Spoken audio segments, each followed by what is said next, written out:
querido saber de primera mano lo que está pasando en Nissan, en esa zona franca, esas 3 plantas que ha anunciado la multinacional japonesa que va a cerrar. Y qué mejor que hablar con Jordi Carmona, que le estáis viendo en imagen, que es responsable de automoción de UGT y trabajador de Nissan. Hola Jordi, ¿cómo estás? Muy buenas. Pues bueno, hoy un poco movidito pero guerrero. Hemos visto que, bueno, que continuáis con esas movilizaciones en la puerta de las plantas. Hablamos de 3.000 despidos directos, pero de una red industrial que afecta a más de 20.000 personas en empleos indirectos.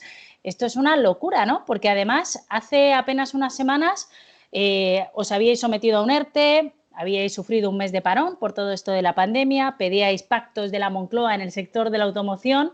Suenan rumores y se confirma que cierran las 3 plantas de esa zona franca en diciembre. ¿Qué ha pasado en todo este tiempo?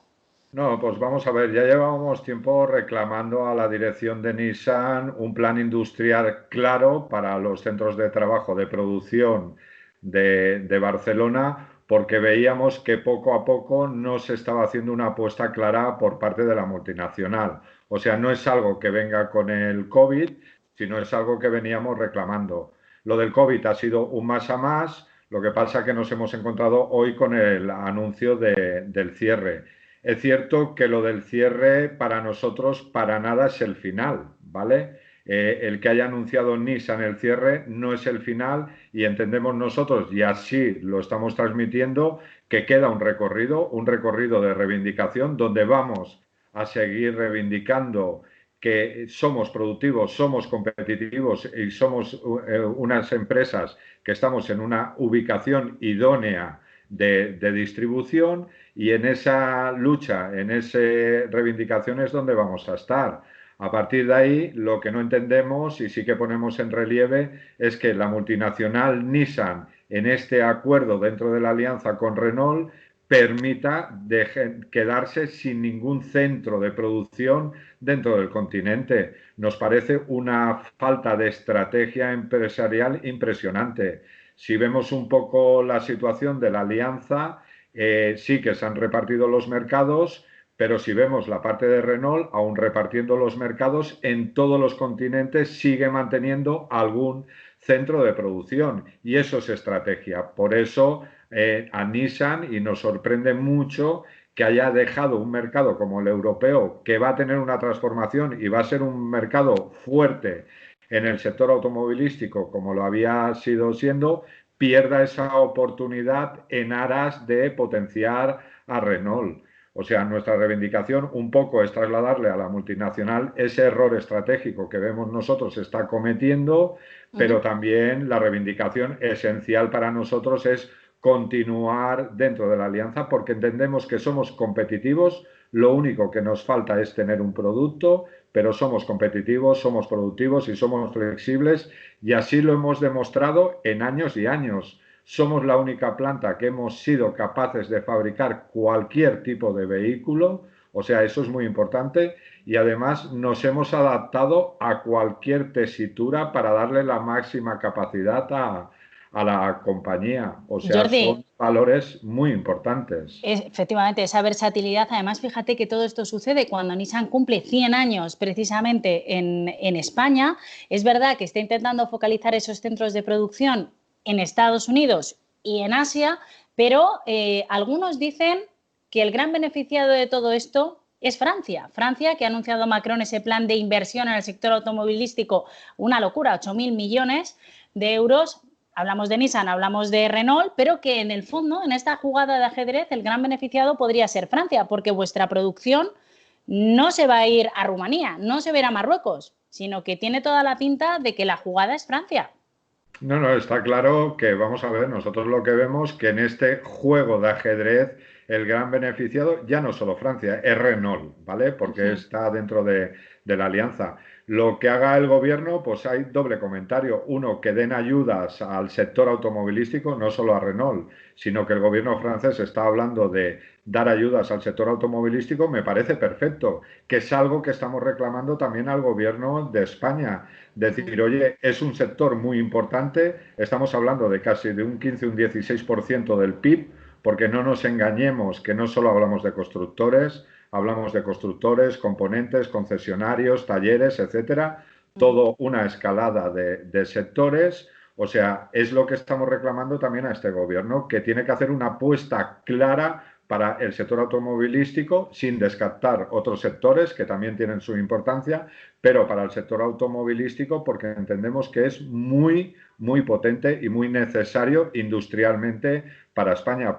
Pero hay otra parte del gobierno francés que no comparto y me parece bastante, por no utilizar una palabra muy bárbara, pero me parece ya rozando la barbaridad de que esté abogando porque las producciones que se hagan fuera del territorio francés vuelvan al territorio francés. Ujú. Si ese es el concepto de comunidad europea o se permite desde la comunidad europea, creo que estaríamos haciendo un flaco favor a lo que es la base de esta comunidad europea, que es luchar por un tema social. Entraríamos en un canibalismo impresionante, yo creo, destructivo, que al final no beneficiaría a nada. O sea, también yo creo que la Comunidad Europea tiene que poner unos límites en eso para que no exista ese canibalismo. Sea Francia, sea Alemania, sea España, sea Italia, da igual. Esa Pero solidaridad, ¿no?, de los países europeos. Jordi, vamos a ver, para intentar mirar un poco soluciones.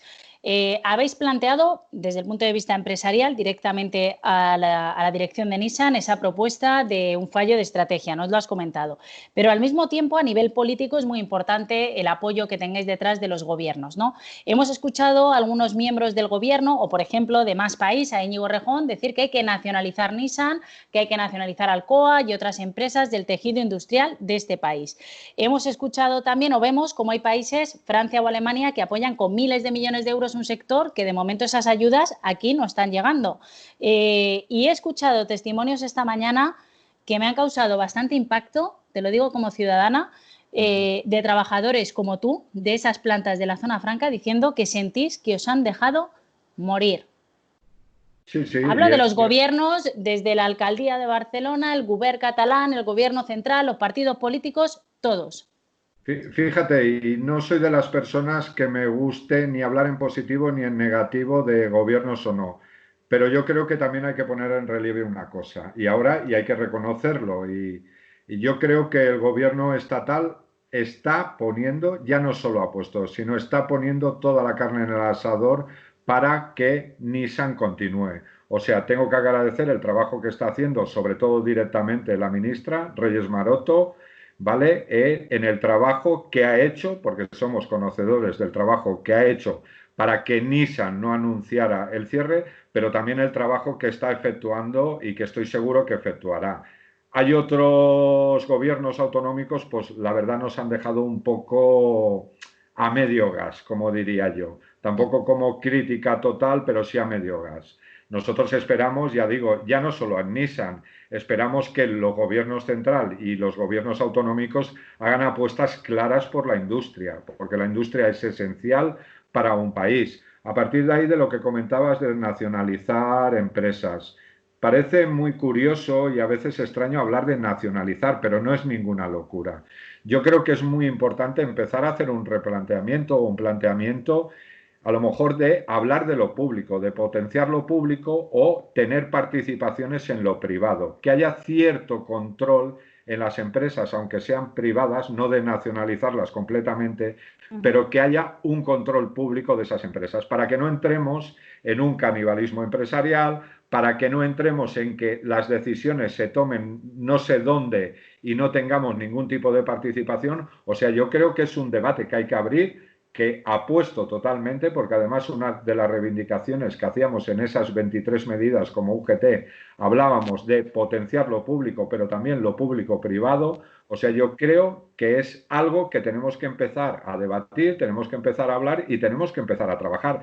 Esencial, y digo, y a lo mejor hay que aprovechar el tema del COVID, que ha puesto de manifiesto muchas cosas de eso, Uh -huh. tenemos que empezar a trabajar. Y hay sectores esenciales en una economía, y nos referimos al sector industrial y nos referimos en nuestro caso al sector automovilístico, esenciales para la economía estatal. Y ese sector automovilístico, cuando nos vamos a comunidades, tener en cuenta que hay comunidades que el sector automovilístico llega a ser un 20 o un 30% del PIB de la comunidad. O sea, estamos hablando de un PIB muy importante y de una economía muy importante para el conjunto de España. Y España tiene una ventaja que hay que aprovechar. Tenemos casi todas las grandes marcas automovilísticas y hay que cuidarlas.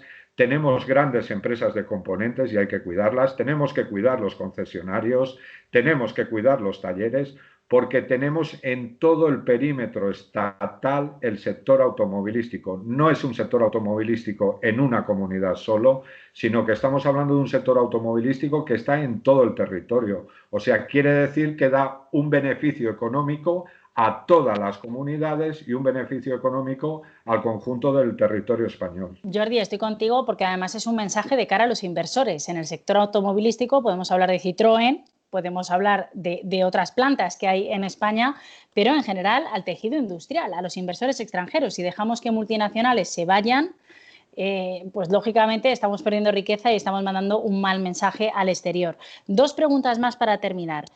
Se ha filtrado, no sé si es cierto, si eso está sobre la mesa, te lo pregunto como representante sindical, de condiciones de despidos de 300.000 euros por despido. Yo no sé si esto tiene alguna credibilidad o por tu cara ninguna. No, vamos a ver, leí, es un artículo que ha salido, no han dicho nada. Y creo que lo que hicieron es los 1.000 millones que anunció que sería el coste que tendría Nissan en su cierre, que lo trasladó el gobierno, ¿vale? El ministerio. Yo creo que el periodista lo que ha hecho es dividir esos 1.000 millones por el número de trabajadores y le ha salido los 300.000 euros. No hay nada de eso, absolutamente nada de eso. Vale, y luego una noticia que sí que es cierta, en el momento en el que se ha conocido esta noticia ha habido una reacción inmediata en los mercados, en los parqués y ha tenido muy buena acogida, lo que son las cosas, ¿no? Lo que es una malísima noticia para tantas familias, casi 25.000 familias, para una autonomía, para un país, para una zona, para la economía de nuestro país, ha tenido una gran acogida en los mercados internacionales y de hecho se dice bueno, que Nissan ha podido compensar esa pérdida de 1.000 millones de euros con la jornada bursátil de hoy, lo que son las cosas, ¿no? Ya, no, sí, es cierto que los mercados, ese es el problema. Por eso yo creo que tiene que haber una regulación a nivel mundial, sería lo ideal, pero sobre todo a nivel europeo, para que no se juegue, para que no se juegue con cierres o reestructuraciones para que mis acciones suban o bajen. Porque estaríamos ya no hablando de un plasma social, estaríamos hablando de un prisma solo económico y me parecería una barbaridad, me parecería una barbaridad. Por eso tiene que haber un control. Y luego que hayan subido las acciones, ni mucho menos le va a dar el resto a esos 1.000 millones de coste que podría tener el cierre. Para nada, porque eso sería una mirada a corto plazo. Y yo creo que las multinacionales y los sindicatos mismos tenemos que mirar a largo plazo. Y a largo plazo, esta subida en el mercado económico para nada te va a dar unos resultados positivos a futuro. Y un ejemplo ponemos, y lo decía el mismo gobierno, el mismo Ministerio de Industria, que con una inversión mínima de 300 millones, hablaban ellos, era menos, son menos la cantidad necesaria que necesitarían las plantas de Nissan de Barcelona para ser competitivas totalmente. No nos tenemos que olvidar que antes de las pequeñas reestructuraciones que ha tenido Nissan o la falta de nuevos vehículos, los centros de trabajo productivos de Nissan Barcelona eran los más productivos y competitivos de la alianza a nivel mundial. Sí O es. sea, el cierre de estos centros no va por un tema de competitividad, no va por un tema de productividad, no va por un tema de adecuación. Por eso para nosotros nos parece una falta de respeto con todos los esfuerzos que han hecho los trabajadores y trabajadoras, que han hecho muchos esfuerzos, y eso hay que ponerlo en evidencia, que ahora se tome una decisión por otros caminos que nada benefician a los trabajadores y trabajadoras, pero que también hay que decirlo, no van a beneficiar nada a Nissan. No, desde luego nos quedamos un poco con esa moraleja, a ver si alguien nos lo explica, porque es inexplicable que echen o cierren o echen en este caso al mejor de la clase, ¿no? Que es un poco por productividad lo que está pasando.